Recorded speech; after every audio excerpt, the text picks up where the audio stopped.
surah Al-Fajr. Sebentar tadi kita telah membaca pada ayat yang ke-6 sehingga pada ayat yang ke-13. Sebelum itu kita telah mempelajari bagaimana Allah Subhanahu wa taala bersumpah dengan waktu-waktu dan masa-masa yang terpilih, yang terutamanya pada 1 sehingga 10 Zulhijjah yang kita sedang lalui pada hari ini.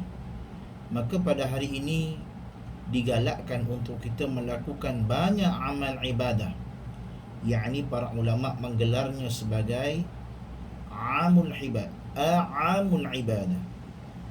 ataupun pada yaumul ibadah, pada tahun ataupun hari beribadah, yang mana kita mesti ataupun digalakkan untuk melakukan amal ibadah, tidak kisah sedekah, selawat, membaca Al-Quran, menuntut ilmu, kerana pada hari ini adalah hari-hari yang disukai oleh Allah Subhanahu wa taala. InsyaAllah pada hari ini kita akan sambung dalam surah Al-Fajr ini.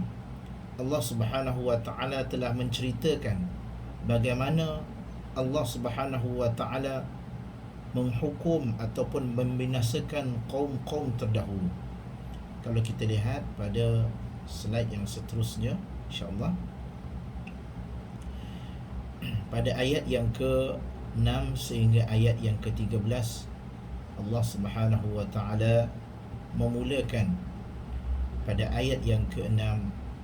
Allah Subhanahu wa taala menerangkan bagaimana Allah kata, Alam tara kaifa fa'ala rabbuka bi'ad. Alam tara kaifa fa'ala rabbuka bi'ad. Allah berkata, tidakkah engkau wahai Muhammad memperhatikan bagaimana Tuhanmu berbuat terhadap kaum 'Ad. Kaum 'Ad, kaum 'Ad ini adalah kaum Arab kuno, yakni kaum Arab yang lama. Yang diutus kepada mereka adalah Nabi Hud alaihi salatu wassalam. Nabi 'Ad diutuskan kepada Nabi Hud alaihi salatu wassalam. Di dalam Al-Quran pada surah Al-A'raf ayat 65, Allah Subhanahu wa taala telah menceritakan tentang keadaan kaum 'Ad ini. Wa ila 'adin akhahum Huda. Dan kepada kaum 'Ad lah kami utus Hud, Nabi Hud alaihi salatu wassalam. Qala ya qaumi i'budullaha ma lakum min ilahin ghairuh. Dia berkata, wahai kaumku, yakni Nabi Hud berkata, sembahlah Allah. U'budullaha ma lakum min ilahin ghairuh. Sembahlah Allah, tidak ada Tuhan sembahan bagimu selainkan Dia. Afala tattaqun. Mengapa kamu tidak bertakwa? Inilah seruan Nabi Hud alaihi salatu wassalam kepada kaumnya, yakni kaum 'Ad. Lalu apa yang dibuat oleh kaum 'Ad ini? Kenapa Allah menceritakan tentang kaum 'Ad? Kerana kaum 'Ad ini adalah satu kaum yang Allah ciptakan pada mereka adalah mempunyai tubuh badan yang kuat dan mempunyai teknologi yang canggih. Binaan-binaan mereka besar. Sebab itu Allah kata, akan tetapi kaum 'Ad adalah kaum yang sombong, lagi angkuh. Mereka diberikan kekuatan oleh Allah, tetapi digunakan untuk semakin ingkar kepada perintah Allah Subhanahu wa taala.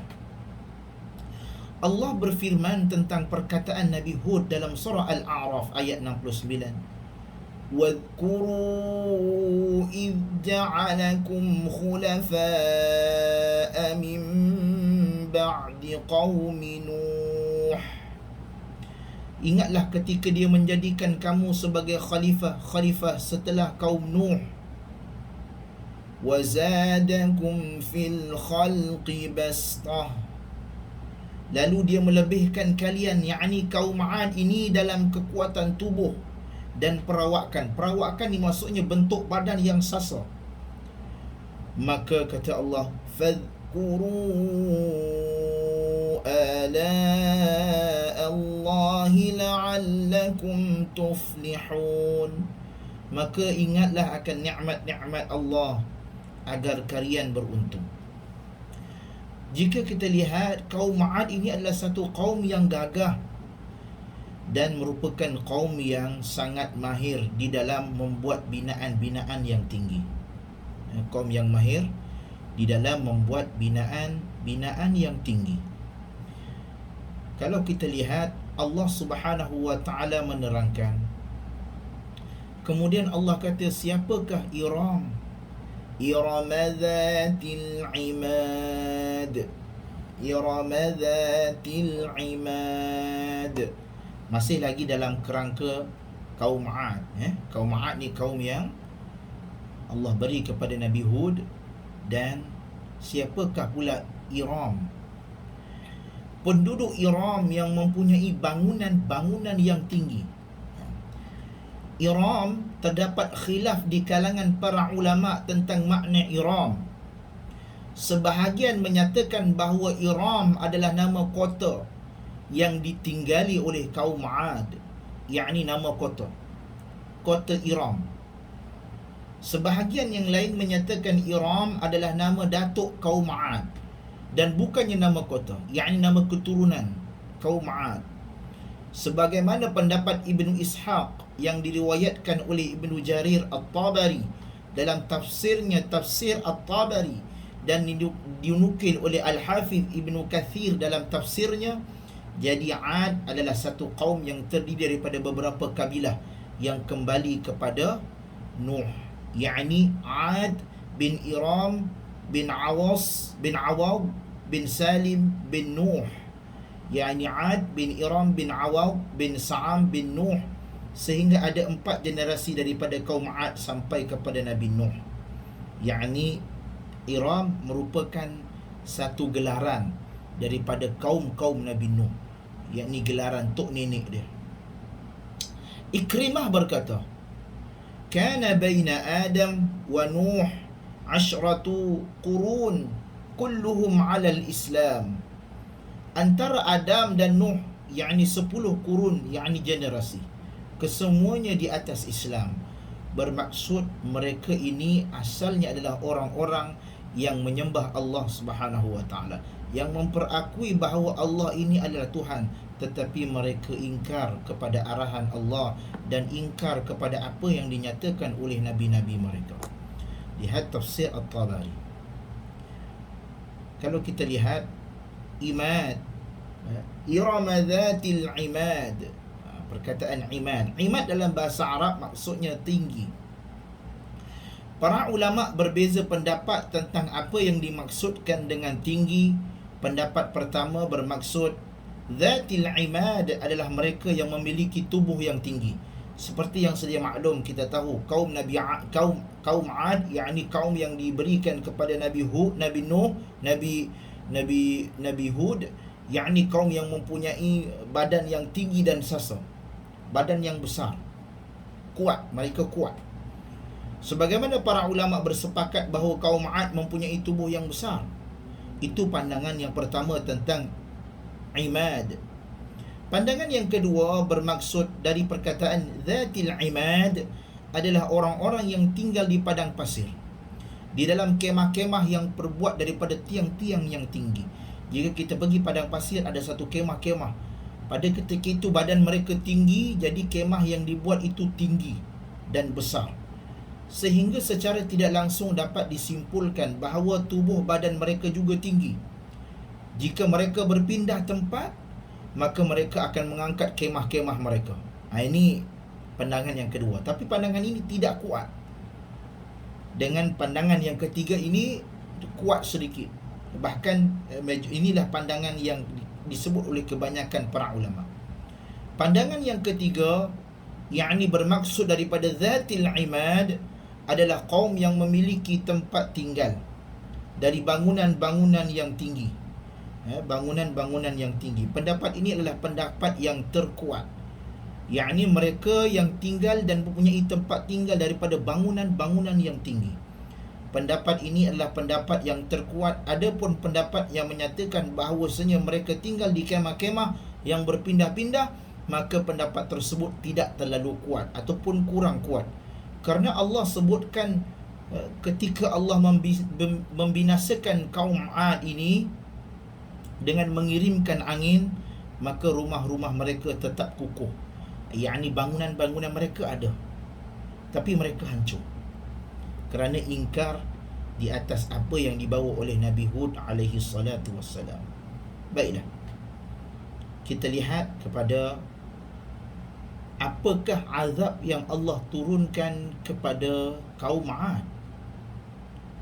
Pada ayat dalam Al-Quran, pada surah Al-Haqqah, pada ayat yang ke-6 dan yang ke-7, lihat bagaimana Allah menghancurkan dengan keadaan Allah tak bagi tentera-tentera, Allah tidak menurunkan pasukan-pasukan yang gagah untuk memerangi kaum 'Ad yang mempunyai badan yang besar, tetapi Allah hanya mengirimkan angin sahaja.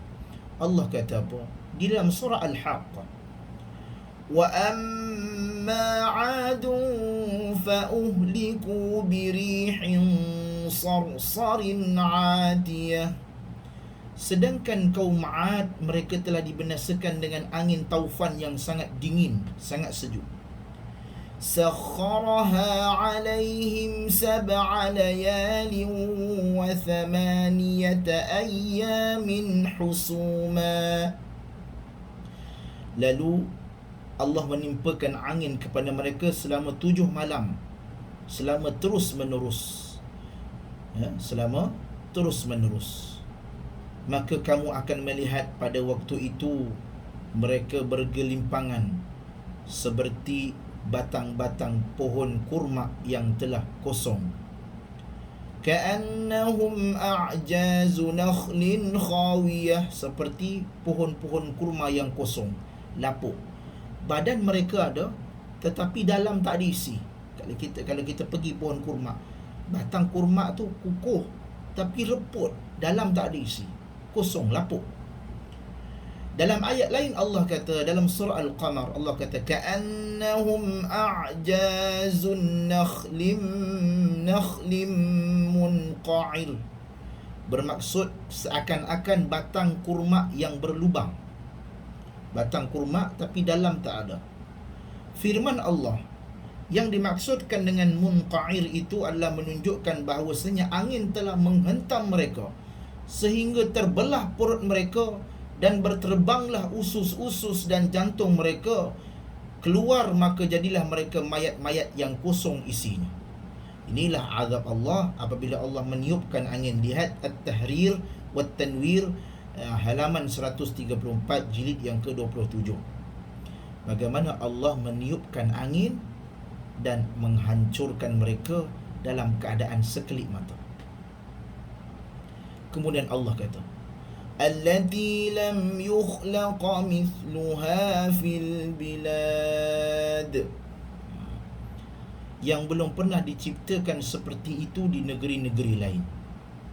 Tadi Allah menceritakan tentang kaum 'Ad, iramazatil imad, allati lam yukhlaq mithluha fil bilad, yang mana kaum 'Ad ini selain daripada badan mereka yang besar, mereka juga mempunyai teknologi mencipta bangunan yang tinggi, menunjukkan bahawasanya orang-orang ini, kalau kita lihat sekarang, mereka ini adalah golongan-golongan generasi negara-negara yang kaya, ataupun mereka generasi kaum-kaum yang hebat, orang kaum-kaum yang maju, golongan-golongan yang maju.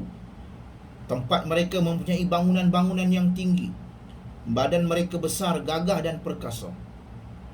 Kemudian ada dua pandangan ulama tentang yang dimaksudkan tidak pernah diciptakan semisalnya, yakni pandangan pertama menyatakan yang dimaksudkan adalah bangunan.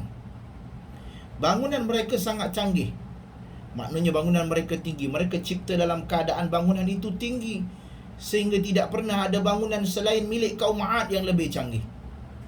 Pandangan yang kedua menyatakan bahawa yang dimaksudkan adalah kaum 'Ad itu sendiri, bahawasanya Allah tidak menciptakan manusia yang kuat seperti kaum 'Ad. Ini adalah pendapat yang lebih kuat, kerana perkataan yukhlaq, diciptakan, lebih tepat untuk menunjukkan penciptaan manusia. Manakala yang dimaksudkan dengan bangunan, perkataan yang lebih tepat adalah yubna, yakni dibangun. Sehingga secara bahasa lebih kuat pendapat yang kedua, iaitu Allah tidak pernah menciptakan manusia yang kuat sebagaimana kaum 'Ad. Yakni kaum 'Ad, yakni kaum yang kuat. Apapun pandangan-pandangan ini bermaksud allati lam yukhlaq mithluha fil bilad, bermakna kaum 'Ad ini kaum yang Allah beri keistimewaan, kehebatan yang luar biasa, tidak seperti kaum-kaum yang lain. Sama ada dari sudut bangunannya, memang bangunan mereka tinggi. Dari sudut tubuh badan mereka, mereka kuat, dan kuat mereka itu tidak ada bandingan dengan kaum-kaum yang lain. Kemudian Allah kata, wa thamud alladhina jabu as-sakhra bil wad, yang mana setelah Allah menceritakan tentang kebinasaan yang Allah turunkan kepada kaum 'Ad, yang ini Allah tiupkan angin, Allah menceritakan pula tentang kaum Thamud. Setelah Allah menceritakan tentang kaum 'Ad, Allah menceritakan tentang kaum Thamud. Kaum Thamud, yakni yang memotong batu-batu besar di lembah. Apa maksud memotong batu-batu besar di lembah? Yakni mereka menebuk atau melubangi batu-batu besar untuk dijadikan rumah. Bermaksud kaum 'Ad dan kaum Thamud, Allah nyatakan bahawa mereka ini mempunyai teknologi yang hebat. Rumah-rumah mereka besar, tempat-tempat mereka mempunyai bangunan-bangunan yang kukuh untuk dijadikan sebagai tempat tinggal mereka. Yang batu-batu yang besar ibarat gunung. Bayangkan gunung, mereka boleh tebuk dan mereka boleh tinggal di dalamnya.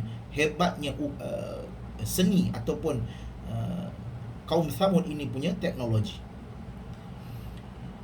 Kalau kita lihat, kaum Thamud ini terletak di sebelah utara kota Madinah. Sekarang contoh, kalau kita lihat tempat-tempat yang terdirinya pada kaum Thamud itu, yakni batu-batu yang besar ibarat gunung, terletaknya di lembah, yakni di Wadi Al-Qura, yang sekarang terletaknya di kota namanya Al-Ula, sekitar 300 meter di sebelah utara kota Madinah. Nah, kaum Thamud termasuk kaum yang kuat. Allah menghancurkan kaum Thamud dengan suara yang menggegar. Namun rumah-rumah mereka tidak hancur, sama seperti kaum 'Ad.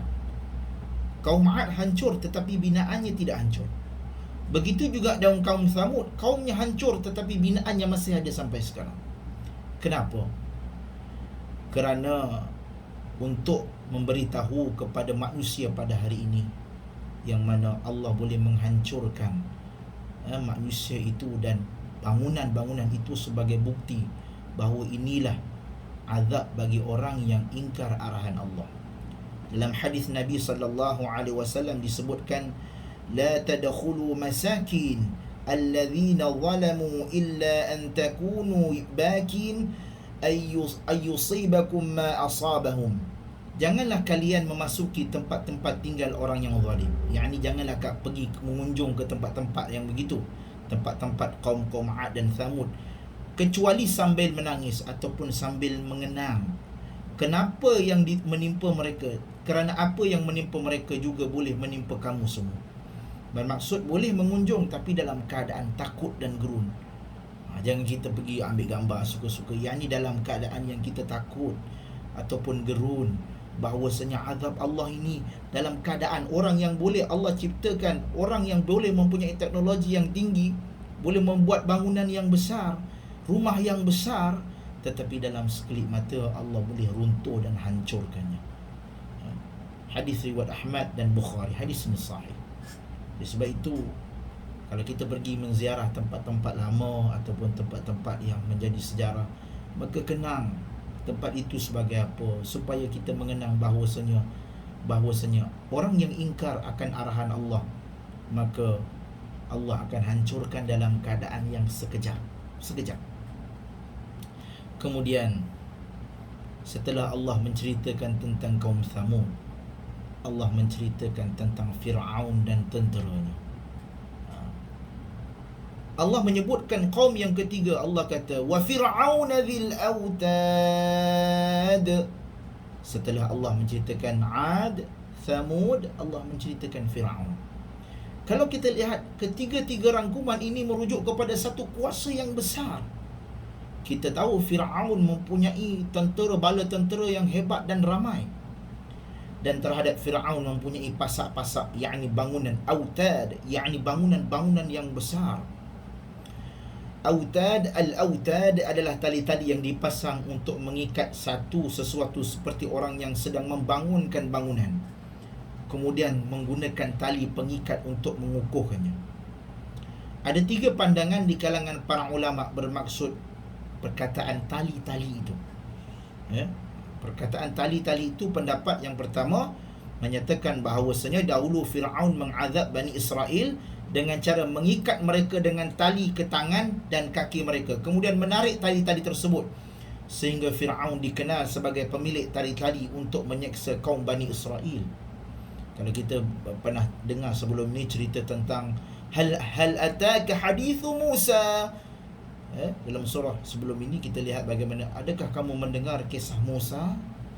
Musa yang diturunkan untuk mendakwah kepada Fir'aun dan bala tenteranya. Pandangan kedua menyatakan bahawa yang dimaksudkan adalah tali-tali dan pasak-pasak yang besar yang dipasang oleh Fir'aun untuk meninggikan payung-payung besar yang dibuat oleh Fir'aun untuk menaungi lapangan atau lokasi untuk berucap. Dan yang ketiga menyatakan bahawasanya makna al-autad pada ayat ini artinya berpasukan, yakni Fir'aun memasang besi di tangan dan kaki mereka. Ini lihat pendapat kita dalam tafsir At-Tabari, yakni bermaksud Fir'aun memiliki pasukan yang banyak lalu mengerahkan semuanya untuk mengerahkan semuanya, yakni memerintahkan tentera-tentera tersebut untuk mengejar Nabi Musa. Bahkan menteri-menterinya semua dikerah untuk mengejar Nabi Musa, dan pada akhirnya Allah menghancurkan semuanya. Kalau kita lihat bangunan-bangunan Fir'aun ini hebat, bangunan-bangunan Ad ini hebat, bangunan-bangunan Thamud ini hebat. Fir'aun ini raja yang hebat, pidatonya cukup hebat, kekuasaannya hebat. Begitu juga pada kaum Ad, kaum yang kuat. Begitu juga dengan kaum Thamud, Allah beri kecerdikan kepada kaum Thamud. Namun ketiga-tiganya apabila ingkar kepada Allah, melanggar arahan Allah, maka Allah akan hancur sehancur-hancurnya. Kemudian Allah kata, allazina taghaw fil bilad, yang berbuat sewenang-wenangnya kerosakan dalam negeri, yakni mereka semua kaum Ad, kaum Thamud dan kaum Fir'aun telah melampaui batas, membuat kezaliman di negeri-negeri, melanggar larangan Allah dan sombong di atas muka bumi. Lalu Allah kata fa'aktharu fiha al-fasad, lalu mereka banyak membuat kerosakan di dalam negeri.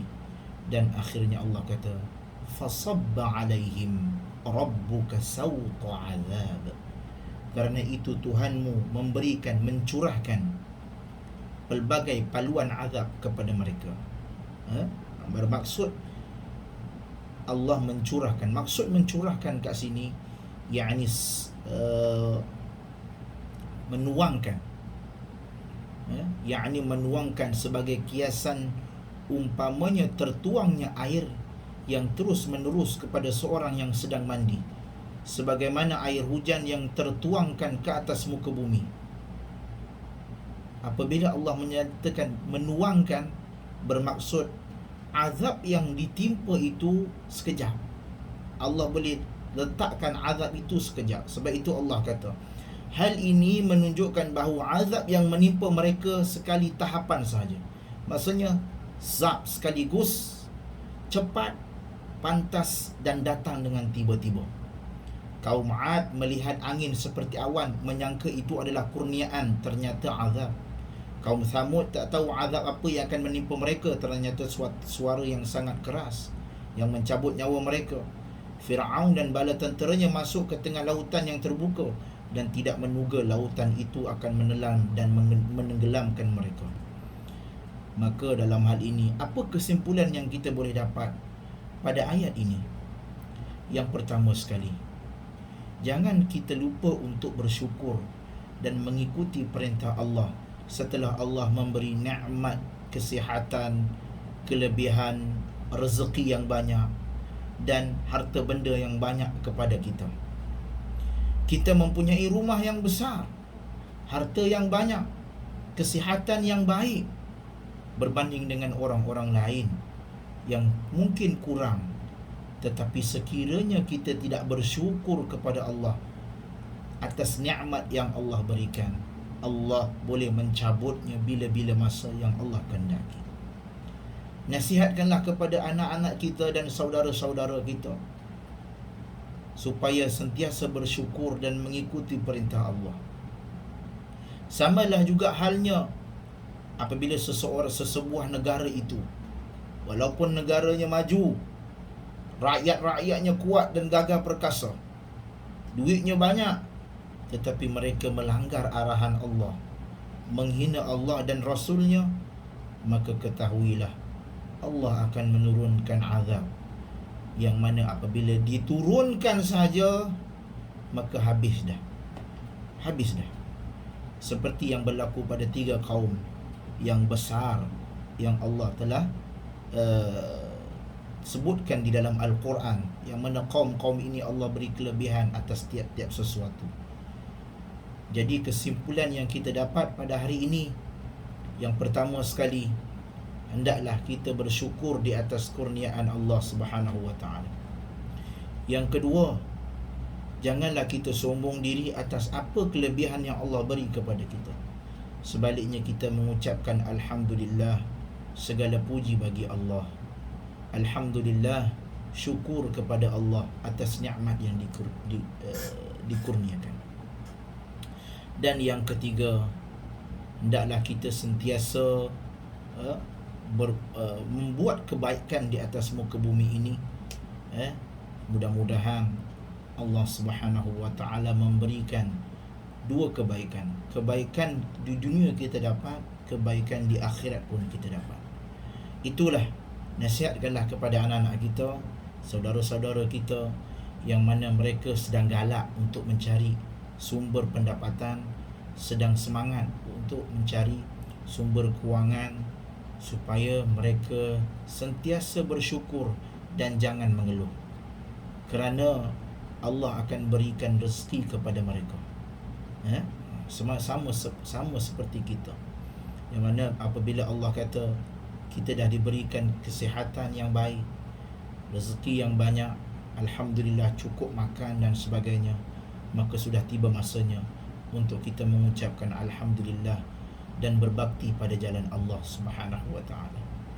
Mudah-mudahan pada 1 Zulhijjah ini memberi semangat untuk kita supaya berkobar-kobar dalam melakukan kebaikan dan sentiasa bersyukur kepada Allah Subhanahu wa taala. Amin ya rabbal alamin. InsyaAllah kalau tak ada soalan, sampai di sini saja